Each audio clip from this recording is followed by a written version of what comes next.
श्रावण जवळ येतोय आणि त्यामुळे जे खाण्याचे शौकीन आहेत अशांचं जवळजवळ असं झालं की काय खाऊ आणि काय नाही.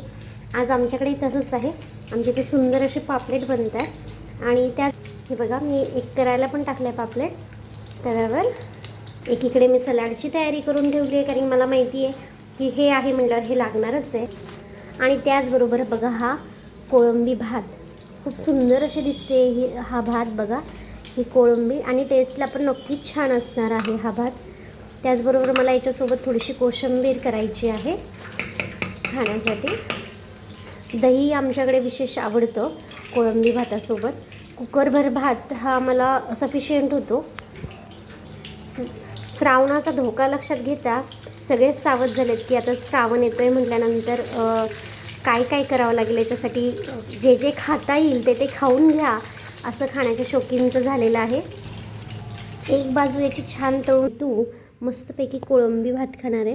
हे आहे कोळंबी आणि त्याचबरोबर हे आहे पापलेट. सलाड पण मी सोबत कंपल्सरी देते. गरम आहे ना. हे बघा, हाऊ इट इज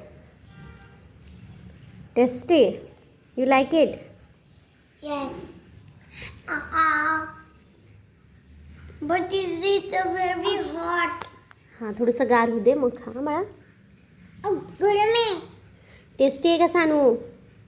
हां मग गरम आहे. मी खाऊ घालते. खाते. नाही मी घालते ना. मी नाही खाते, मी फक्त घालते म्हणते.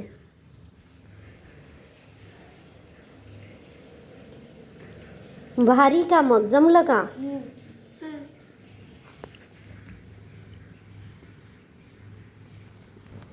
मुलांनी खाल्लं की आईला समाधान लागतं.